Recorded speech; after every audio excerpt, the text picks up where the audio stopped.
about yourself as we did lots of research. We found in the textbook, I walked into a classroom and someone said, Sonia, we think that this is about concentration camps in Japan and in San Francisco. I came into my class, I had two Japanese American students sitting there, and I said, you know anything about concentration camps? And they got pissed at me, said, I don't know anything about that. But I said, well, go home and ask your parents. They went home and their parents told them about that they had been in concentration camps in a place called outside of San Francisco. So at the very beginning, because when we went searching for ourselves, we found others. We found Japanese Americans in concentration camps. We found Chinese Americans, history, building railroads in the Midwest, right? No, we found Latinos, going into the White House saying that, we want PR, to be a nation on its own up. We can all sit down and talk to each other. And the university is one of the easiest places for that to happen. It's the community that's the hard place now. My question is, I really feel that one of the biggest threats to our community is ill health. As everyone knows, every single condition we are affected by disproportionately. And my question is, how can we apply some of the fundamentals of the movement in this fight against ill health in our communities, especially in the way that it's affecting black women? Initially we thought this was going to be a short little fight, for justice and freedom, because it was right. And when we found out it wasn't going to be short, then we had to back up and look, because then we started having children. And the moment that happened, we began to look at ourselves and said, we need to be healthy. I became a vegetarian. I began to do research on alternative medicine. Now, when I taught a course at Amherst College, and they were pre-med, the young men were pre-med students, I did an independent course called Alternative Medicine in 1973. And what we're talking about, finally, my dear sister, is that whenever you realize there's going to be a long haul, you begin to say, I got to get this one right in here. So, when I do readings now, I teach people how to breathe now. Because breath is life. If you don't breathe right, you're cutting down on your life, in the first place, you see. And I talk about, if you have something, this is an alternative way to look at, what you have. So yeah, being political made me look up and say, I want to do this for the long haul, not for 10 years, right? I want to be an academe, not for 5 years, right? But I want to be an academe for 40 years. I was an academe for 40 years, people, And what that was about, at some point, integrate in what I was teaching some of the ideas of health.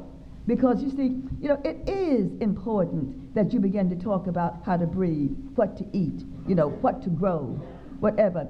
It is important to say that those pork chops might look good,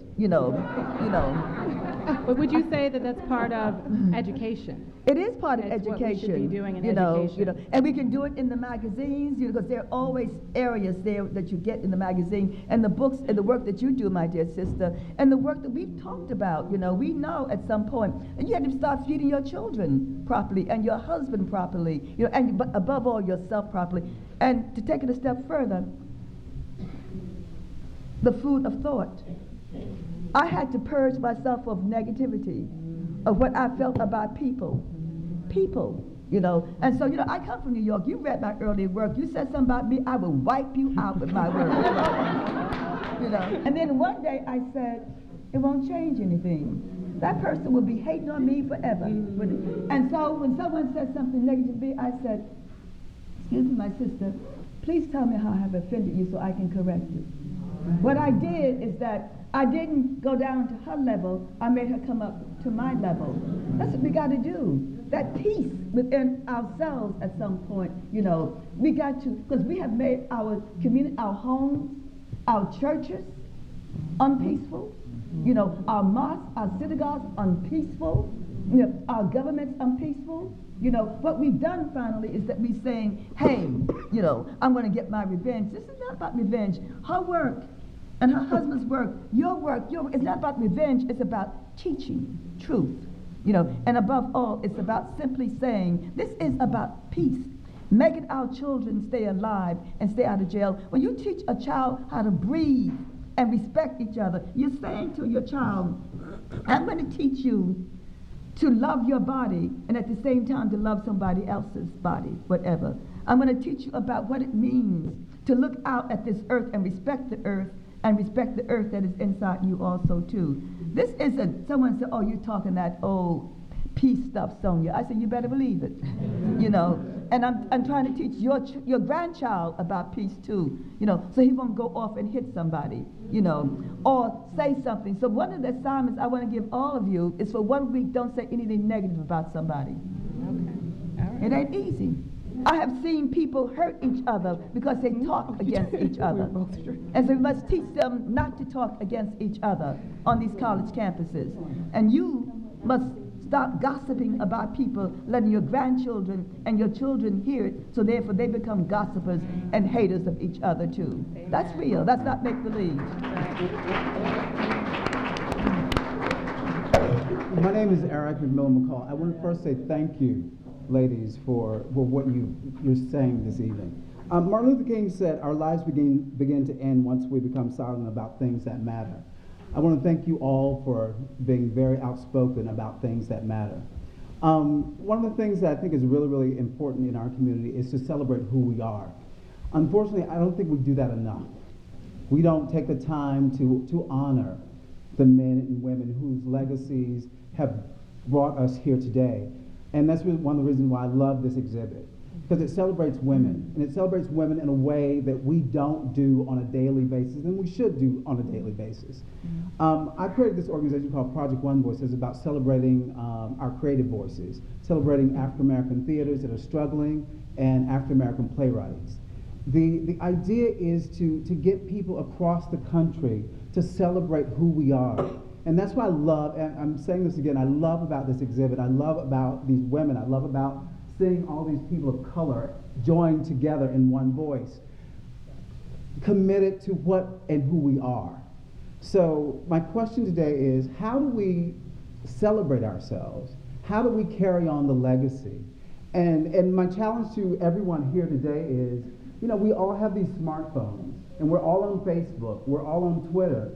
It's important that we leave here today and we go on our Facebook pages, we tweet, and we tell people that this exhibit exists, and they should come here in droves. You know, I mean, this exhibit has been about the country for 4 years. I'm just hearing about it, and I'm just going to say I'm just hearing about it. But I've been on Twitter, I've been on Facebook, I've been telling my friends. So it's just like that commercial, and she told 2 friends, and she told 2 friends, and so on and so on. So I encourage people to do that. But my question still is, how do we celebrate us more often? I think most Black people who I know respect, love, are connected to one degree or another, their culture, their African culture. However, there are two, from there, we split into 2 groups. There's one group who actively keeps it alive, like the people who worked so hard to put on this exhibit, people who will take the time to come and see it when they haven't heard about it. And then there's a second group who, it's there, it's great, you know, the civil rights movement worked for me, and, you know, I love, you know, going home at Christmas and, you know, eating collard greens as much as the next person, and everything else, you know, and I want the Schomburg to be there, I'm glad it's there, it better be there, et cetera, et cetera. But then they really don't do anything to support it and to keep it going. And I think that second group, you know, has to get active, because that second group used to be that was almost everybody. You know, 20, 30, 40, 50 years ago, that was almost everybody. Now it isn't, and so we have to get active. We have to just do it. Just do it. Again, I'm going on a very personal level with this, and I have subscribed to Essence ever since it started. And it's wonderful in terms of giving self-confidence and whatnot. But I have a theory that when we search for beauty and strength and wisdom, that we look at ourselves first and foremost. And it's amazing what you can get from your own self-image. You may say this is vain, But every morning that I open my eyes, I give thanks for the day. And then I proceed to the bathroom and look in the mirror. And regardless of what that sight is, I say, hello, beautiful. And it hurts. It sets the tone for the day in terms of how you feel about yourself and what you can carry forth during the day. And I don't think I learned that from Essence, but you certainly have played a major part in it. But think of yourself and what a blessing you are or can be. And that transfers to your children, your other relatives, and into your community. You try it, it might work. I know I stand on the shoulders of giants and greats. I can't say again how privileged and honored I am to have met you both, all three of you, and to have been a part of this conversation.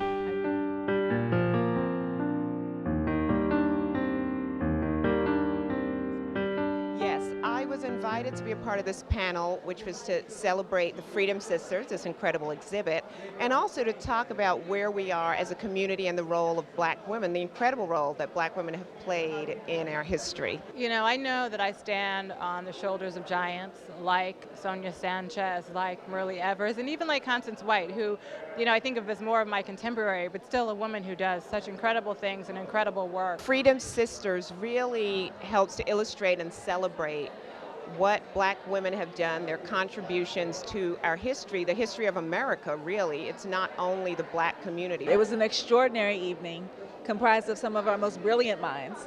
And to be able to have people really talk in depth about what it means to be a black woman in this 21st century moment, to hear Sonia Sanchez, who's one of my heroines, really talk about not just the importance of literature and what that means for us as an African American community, but also tying it into socio-political concerns like the growth of the prison industrial complex. That was an extraordinary thing to hear, and exactly what I expected to hear from somebody of her brilliance and caliber. My generation worked hard to make changes in society so that our children wouldn't have to go through those things.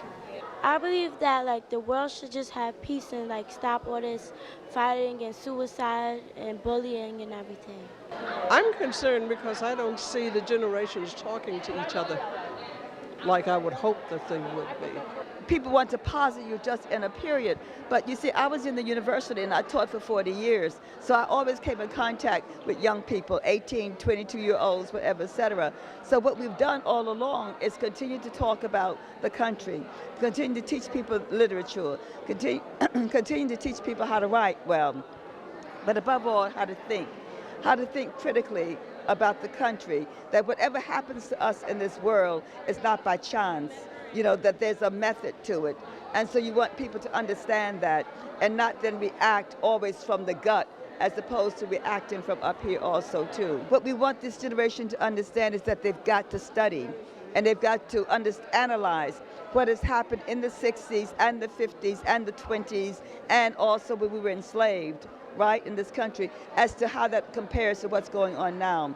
So in that way, if you have a sense of history and herstory, then you truly will understand what is happening to you today. This exhibit is only 20 of an infinite amount of women who have paved the way for all of us.